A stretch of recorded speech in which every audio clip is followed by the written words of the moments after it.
Vadodara municipal કોર્પોરેશનમાં તાજેતરમાં જ ભરતી કરવામાં આવેલા 59 આસિસ્ટન્ટ એન્જિનિયર તથા એડિશનલ આસિસ્ટન્ટ એન્જિનિયરોને આજરોજ કોર્પોરેશન ખાતે એપોઇન્ટમેન્ટ લેટર આપવામાં આવ્યા હતા।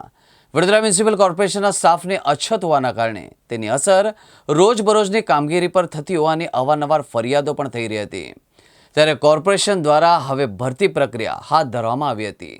એન્જિનિયરો માટે ગત વર્ષે 6 ઓક્ટોબરના રોજ સ્પર્ધાત્મક પરીક્ષા લેવામાં આવી હતી, જેમાં assistant engineer 15, additional assistant engineer civil 35, additional assistant engineer electrical 5 તથા એડિશનલ આસિસ્ટન્ટ એન્જિનિયર મેકેનિકલ 4નો સમાવેશ થાય છે। આસિસ્ટન્ટ એન્જિનિયર અને એડિશનલ આસિસ્ટન્ટ એન્જિનિયર સિવિલના જે એન્જિનિયરો લીધા છે તેમાં કોર્પોરેશનના 23 એન્જિનિયરોનો કરાર આધારિત નોકરી કરતા હતા, જ્યારે બાકીના બહારથી લેવામાં આવ્યા હતા। ભરતીના રોસ્ટર ક્રમ પ્રમાણે અગ્રતા ધરાવતા ઉમેદવારોને આ નિમણૂક આપવામાં આવી હતી। અત્રે ઉલ્લેખનીય છે કે વડોદરા કોર્પોરેશન દ્વારા આશરે 2300ની ભરતી કરવાનું ચાલુ કરવામાં આવ્યું હતું, જેમાંથી ઘણી ભરતીઓ થઈ ચૂકી છે। આ ભરતીઓ થવાના કારણે કોર્પોરેશન પર આશરે 100 કરોડનો આર્થિક ભારણ પડે તેવી સંભાવના છે।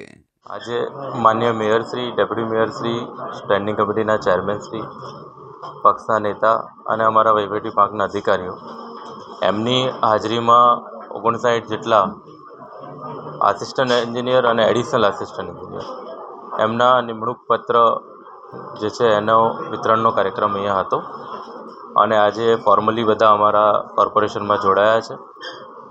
2021ની આ ભરતી હતી, જેમાં executive engineer, deputy engineer, additional assistant engineer અને assistant engineer mechanical, civil, electric એ બધું થઈને લગભગ 68 જેટલા લોકો હતા। એ પૈકી આજે અમને 59 જેટલા લોકોને આજે અમે પ્રોસેસ કરી, સિલેક્ટ કરી અને એમને નિમણૂક પત્ર આજે એનાયત કરાયા છે અને આજે એ લોકો કોર્પોરેશનમાં વિધિવત દાખલ થયા છે। નગરપાલિકા દ્વારા વડોદરા શહેરના બેટરમેન્ટ માટે, નાગરિકોની સમસ્યાઓના ઉકેલ માટે, પ્રશ્નોના નિવારણ માટે અને સમસ્યાઓના સમાધાન માટે માનવ બળનો ઉપયોગ તાંત્રિક કામોને વધુ વેગ સાથે અને સારી રીતે પૂર્ણ કરવા માટે મળી શકે, મદદ થઈ શકે તે માટે લગભગ 2021ની જે ભરતી માટેની જાહેરાત આપવામાં આવી હતી તેની આજ રોજ 59 જેટલા લોકોને ભરતીપત્રો એટલે કે નિમણૂક પત્રો એનાયત કરવાનો કાર્યક્રમનું આજરોજ આયોજન કરવામાં આવ્યું હતું।